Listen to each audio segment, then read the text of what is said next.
भारत, एक ऐसा देश जिसने स्वतंत्रता के लिए हंसते हंसते प्राण देने वाले कई महान सपूत जन्म दिए। लेकिन इन सभी वीरों में एक नाम ऐसा है जो साहस का पर्याय बन गया, आंदोलन का प्रतीक बन गया और युवाओं की सोच को हमेशा के लिए बदल गया। वो नाम है शहीद-ए-आज़म भगत सिंह। आज की इस पूरी कथा में हम जानेंगे कि कैसे एक साधारण बच्चा एक क्रांतिकारी विचारक बना, कैसे उसने अंग्रेजों के खिलाफ लड़ाई को नई दिशा दी और कैसे केवल 23 वर्ष की आयु में वह अमर अमर नायक बन गया। जन्म और पारिवारिक पृष्ठभूमि। कहानी शुरू होती है 28 सितंबर 1907 से। स्थान बंगा, पंजाब। जिस समय इस वीर पुत्र ने जन्म लिया उसी दिन उसके पिता सरदार किशन सिंह, चाचा अजीत सिंह और चाचा स्वर्ण सिंह अंग्रेजों के खिलाफ संघर्ष में जेल से रिहा हुए थे। घर का वातावरण पहले ही स्वतंत्रता की क्रांति से भरा हुआ था। छोटा भगत सिंह हल जोतते किसानों को देख रहा है, सैनिकों को गोली चलाते देख दुख। बचपन से ही भगत सिंह अंग्रेजों की अत्याचारपूर्ण घटनाओं से प्रभावित होने लगे। जलियांवाला बाग हत्याकांड ने उनके मन में आग भर दी। जब वे उस स्थल पर पहुंचे उन्होंने गोलियों से छलनी दीवारों को देखा, वहां की मिट्टी उठाकर अपनी जेब में रख ली। उसी क्षण उन्होंने मन ही मन प्रतिज्ञा कर ली, जब तक इस देश में अंग्रेजों की सत्ता है मैं चैन से नहीं बैठूंगा। छात्र जीवन और पहली क्रांतिकारी सोच। भगत सिंह ने लाहौर के नेशनल कॉलेज में प्रवेश लिया। यहीं से उनकी वैचारिक दिशा और भी स्पष्ट होने लगी। यहाँ उन्हें सरदार भगत सिंह, सुखदेव, राजगुरु, भगवती चरण वोहरा, चंद्रशेखर आजाद जैसे क्रांतिकारियों का साथ मिला। युवा भगत सिंह लाइब्रेरी में पढ़ते हुए मार्क्स लेनिन की किताबें, क्रांतिकारी समूह में चर्चा। इस कॉलेज में सिर्फ पढ़ाई नहीं बल्कि राष्ट्रीयता, क्रांति, आत्मसम्मान और त्याग सिखाया जाता था। भगत सिंह सिर्फ एक योद्धा नहीं थे बल्कि एक गहरे विचारक भी थे। वे किताबों के माध्यम से दुनिया के क्रांतिकारी विचारों से परिचित होते जा रहे थे। असहयोग आंदोलन और गांधी जी का कदम। 1920 में गांधी जी ने असहयोग आंदोलन चलाया। पूरा देश आग की तरह भड़क उठा। लेकिन चौरी चौरा कांड के बाद गांधी जी ने आंदोलन वापस ले लिया। यही घटना भगत सिंह को भीतर तक हिला गई।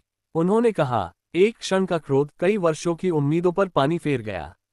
भगत सिंह निराश होकर अपने साथियों को कहते हैं कि अब अंग्रेजों को जवाब देना होगा। HSRA की स्थापना, क्रांति का मार्ग। भगत सिंह ने Hindustan socialist Republican association HSRA join की, जो एक सशस्त्र क्रांतिकारी संगठन था।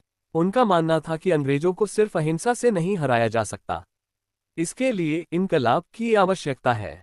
एक ऐसे भारत की जरूरत है जिसमें मजदूर, किसान और आम जनता को समान अधिकार मिले। लाला लाजपत राय की हत्या और गरज उठा क्रांतिकारी समूह। 1928 में साइमन कमीशन भारत आया। पूरा देश विरोध कर रहा था क्योंकि इसमें एक भी भारतीय सदस्य नहीं था।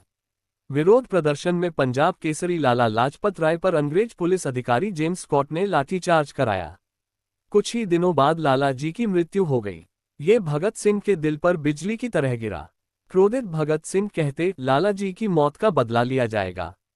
HSRA ने स्कॉट को मारने का फैसला किया, लेकिन गलती से एक अन्य पुलिस अफसर सॉन्डर्स मारा गया। इसके बाद भगत सिंह, राजगुरु और सुखदेव लाहौर से फरार हो गए। भगत सिंह ने अपनी दाढ़ी मूंछ कटाए और वेश बदल लिया। सेंट्रल असेंबली बम कांड। अब भारत की जनता को जगाने का समय आ गया था। HSRA का मानना था कि जनता को ये संदेश चाहिए कि स्वतंत्रता सिर्फ भाषणों से नहीं मिलेगी, इसके लिए संघर्ष जरूरी है। 8 अप्रैल 1929। स्थान, दिल्ली की केंद्रीय असेंबली। भगत सिंह और बटुकेश्वर दत्त ने असेंबली में बम फेंकने की योजना बनाई, लेकिन ये बम मारने के लिए नहीं, सिर्फ ध्यान खींचने के लिए बनाए गए थे। भगत सिंह मुस्कुराते हुए बम फेंकते हैं, इनकलाब जिंदाबाद की गूंज। उन्होंने चाहा तो भाग सकते थे, लेकिन नहीं, वे वहीं खड़े रहे और खुद को गिरफ्तार करवा दिया, क्योंकि उनका असली हथियार था उनकी आवाज। जेल में संघर्ष, भूख हड़ताल। जेल में भगत सिंह को बेहद अमानवीय परिस्थितियों में रखा गया। उन्हें ये देखकर क्रोध आया कि भारतीय कैदियों को इंसान भी नहीं समझा जाता। उन्होंने भूख हड़ताल शुरू कर दी। ये हड़ताल 116 दिनों तक चली। इतिहास की सबसे लंबी राजनीतिक भूख हड़तालों में से एक। कमजोर होते भगत सिंह, लेकिन आंखों में वही दृढ़ता। नरेटर। इस हड़ताल की वजह से पूरा देश भगत सिंह का समर्थक बन गया। अंग्रेज सरकार उन पर अत्याचार करने में असहज महसूस करने लगी, लेकिन भगत सिंह अपने सिद्धांतों से नहीं डिगे। लाहौर षड्यंत्र केस, अंग्रेज डर गए। नरेटर। सॉन्डर्स की हत्या के मामले में भगत सिंह, राजगुरु और सुखदेव पर मुकदमा चला। अंग्रेज सरकार ने उन्हें फांसी देने का फैसला कर लिया। सीन, कोर्ट में भगत सिंह तर्क देते हुए, किताबें पढ़ते हुए। नरेटर, लेकिन भगत सिंह ने इस मुकदमे को भी क्रांति का मंच बना दिया। उन्होंने न्यायालय में कहा, हमारा लक्ष्य किसी की हत्या करना नहीं था, हमारा उद्देश्य है इस देश को आजाद देखना। अंतिम रात 23 मार्च 1931। 23 मार्च 1931, वह काली रात, जिस रात 3 फूलों को एक साथ कुचला गया। भगत सिंह 23 वर्ष, राजगुरु 22 वर्ष, सुखदेव 23 वर्ष, तीनों को एक साथ फांसी दी जानी थी। लेकिन अंग्रेज इतने डरे हुए थे कि उन्होंने फांसी का समय रात 7 बजे कर दिया, जबकि नियम था सूर्योदय के बाद।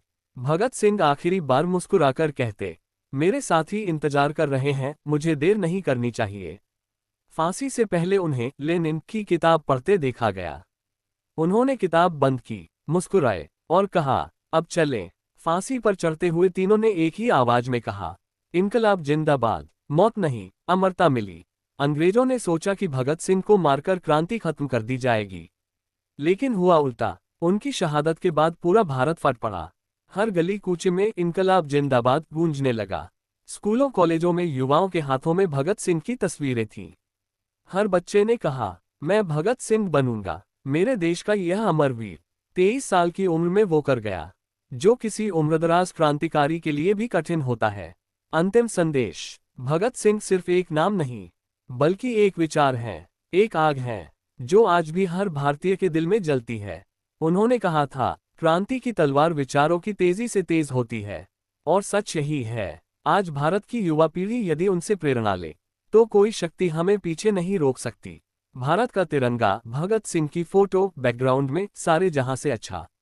जय हिंद।